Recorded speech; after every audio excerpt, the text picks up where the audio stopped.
Et salut mon petit Souz, on se retrouve aujourd'hui pour une vidéo ultra particulière dans le sens où on va faire un match entre eh bien, les trois hypercars les plus rapides du monde à mes yeux.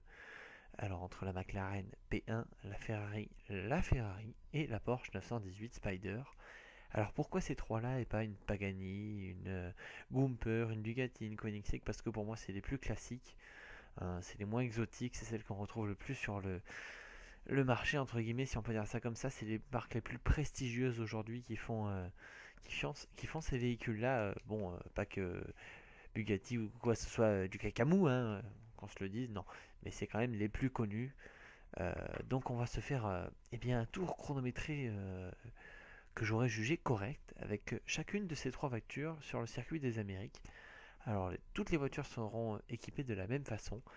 On disposera de l'ABS, de pneus de route d'origine, donc qui seront les mêmes pour toutes les voitures, du même poids d'essence embarqué, et de toute façon, quoi qu'il arrive, nous n'aurons pas d'usure, ni pneumatique, ni d'essence, donc le châssis fera vraiment la différence, ainsi que la puissance. Donc attention, ça reste un jeu, cette comparaison est virtuelle, il faut bien l'avoir dans la tête, ce sont trois voitures très différentes à conduire, donc au cours de la vidéo j'essaierai d'expliquer les points faibles et les points forts de chacune, ce qui nous amènera peut-être à comprendre pourquoi telle voiture est la plus rapide et telle voiture est plus lente à tel ou tel endroit, etc. Enfin, j'arrête là le blabla et je laisse place à l'action avec nos trois hot laps. Sur ce, bisous et régale-toi. Yop, et on se retrouve donc avec notre premier véhicule, la Porsche 918 Hybrid Spider, donc sur notre fameux circuit des Amériques. Alors pourquoi le circuit des Amériques? Eh bien parce que c'est un tracé que je trouve relativement exigeant et bien varié, dans le sens où on a comme ici eh bien, des courbes ultra rapides avec des changements de direction très très vifs, mais aussi à son opposé des épingles extrêmement lentes où toute la traction du véhicule va être mise à l'épreuve en sortie, comme eh bien, cette épingle là qui commande d'immenses lignes droites où vraiment la vitesse de pointe et eh bien, la puissance à l'état pur viendra parler, différencier nos autos. Et que voilà, c'est un beau circuit neuf, récent, et que c'est un plaisir également de rouler dessus.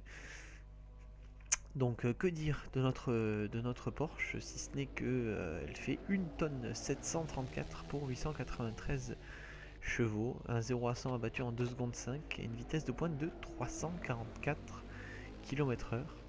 Alors une voiture que j'ai trouvé extrêmement difficile à conduire, il m'a fallu 10 bons tours avant vraiment d'arriver à sortir le chrono que j'ai jugé idéal. Pourquoi? Parce qu'elle est extrêmement souple, comme on le voit à l'image, elle a beaucoup de roulis, beaucoup de tangage, si je puis parler ainsi, donc c'est très difficile de la placer. Elle flotte beaucoup au milieu de la piste et ça pose beaucoup de soucis en termes de précision, de placement, etc. Mais au-delà de ça, il faut vraiment la jeter dans les virages pour arriver à en tirer toute son efficacité. On est à présent rentré dans notre tour chronométré rapide. À savoir également que la boîte est très compliquée, elle n'est pas très souple, elle a tendance à bloquer énormément le train arrière. Et ça la rend compliqué en entrée de virage lorsqu'on enclenche la seconde. Et je vous laisse donc apprécier le tour chronométré du circuit des Amériques à bord de notre Porsche.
Et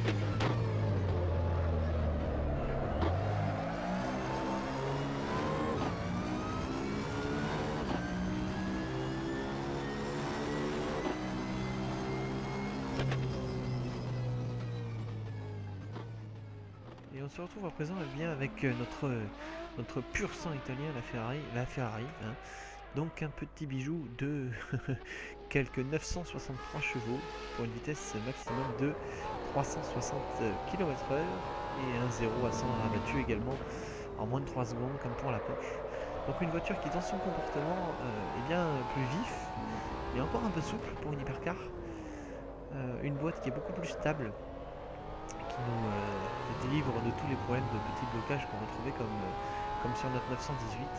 Et donc une suspension un peu plus ferme qui nous donne plus de précision en entrée de courbe. Et un train arrière par contre extrêmement dérobateur, si on peut dire ça comme ça, comme on voit bien à l'image, et qui va nous poser quelques soucis de traction en sortie d'épingle. Je vous laisse à présent apprécier le tour rapide actuellement en cours.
Et on se retrouve avec la petite dernière, la McLaren P1, s'il vous plaît, dotée de 903 chevaux pour 1450 kg. Un 0 à 100 avalé en 2 secondes 8. Donc cette McLaren P1 qui a un comportement bien plus rigide que ses deux homologues. Donc on se rapproche beaucoup plus d'une GT. Voiture également dotée d'un aileron arrière mobile, donc DRS, que l'on passe ses deux concurrents directs. Que dire de plus? Oui, une hauteur de caisse bien plus rabaissée, une suspension donc bien plus ferme, bien plus typée GT, donc on va avoir plus de mal à aller attaquer nos vibrants, etc. Et en revanche, une électronique extrêmement présente à outrance, ce qui va nous donner énormément de sous-virage en sortie lorsqu'on va remettre progressivement les gaz. Eh bien, le train avant va tout simplement s'échapper, se dérober et nous amener tranquillement mais sûrement vers l'extérieur. Tandis qu'en entrée et sur les freinages, une voiture qui est extrêmement stable de par sa rigidité tout simplement, qui nous donne une grande précision. Donc une voiture très facile à piloter, du moins virtuellement, qui va faire des dégâts en moins de tours. Donc il m'a fallu seulement 4 tours contre 6 pour la Ferrari et 10 contre la Porsche. Et je pense que cela est simplement dû à ce comportement très rigide, très stable et une direction incroyablement précise. Et je vous laisse à présent apprécier le tour chronométré en vue intérieure.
Et bien voilà, nos 3 tours terminés, on va rentrer dans l'analyse un peu plus technique, un peu plus approfondie de nos 3 hypercars, histoire de mieux les connaître et de mieux les comparer. Donc on va commencer par ce qui nous intéresse le plus, hein, la puissance, avec en tête la Ferrari et ses 963 chevaux, suivi par la P1 et ses 903 chevaux, et la 918 avec 893 chevaux. Donc au bout de la ligne droite, ça dote une Ferrari avec 311 km/h de vitesse de pointe, suivi par la Porsche à 309 et la P1 à 301. Alors pourquoi la Porsche est-elle plus rapide alors qu'elle a moins de chevaux que la P1 et que cette P1 dispose d'un DRS? Tout simplement parce que notre Porsche est une transmission intégrale, une 4x4, donc on a énormément de motricité en sortie d'épingle, ce qui va nous donner un net avantage au bout de cette fameuse ligne droite. Cependant, au niveau des poids, lorsqu'on compare les poids, la Ferrari dispose de 1370 kg, la P1 25 kg de plus, 1395, et notre 918 1675, 300 kg de plus que ces deux homologues. Donc en courbe, dans des courbes rapides, la Ferrari, bon, 148 km/h au point de corde, la P1 146 et notre 918 141, avec sa suspension trop souple, pas assez ferme, et avec ce poids, elle est nettement pénalisée dans des courbes rapides. Cependant, dans des épingles, on retrouve en tête la P1 et son train vent ultra précis, donc à 79 km/h, suivi par la Porsche à 60 km/h également. Et alors là, je vous dis même pas la réaccélération avec le système 4x4, comme ça va faire mal. Et enfin, en dernière position, notre Ferrari avec quand même 77 km/h qui reste très honorable et à seulement 2 km/h de ses homologues. Donc on va à présent parler chronomètre et on va voir ce que ça donne, à savoir que ce sont des tours moyens, donc il ne faut pas non plus s'enflammer, c'est moi qui pilote. C'est à prendre avec des pincettes, mais bon, c'est toujours intéressant de savoir. Donc on retrouve, eh bien on va commencer cette fois-ci par la dernière place, et donc logiquement notre Porsche trop lourde et en manque de puissance avec un temps de 2 minutes 04 et 591 millièmes, qui est précédé par la McLaren P1 qui manque un peu de vitesse en ligne droite. C'est bien dommage parce qu'elle a un châssis absolument fabuleux pour les virages, avec un temps de 2,04 0,73. Et en tête donc notre Ferrari, la Ferrari avec un chrono de 2,03 501 millièmes. Donc une grosse seconde on va dire entre ces trois voitures. Ces trois voitures se tiennent en une seconde sur un circuit tel que le circuit des Amériques. C'est quand même assez incroyable sur un jeu avec des différences de comportement absolument notables derrière le volant. Enfin voilà quoi, moi je me suis éclaté à faire ça, donc écoute, j'espère que je pourrai recommencer avec d'autres voitures. Sur ce, ciao ciao mon Souz, bye.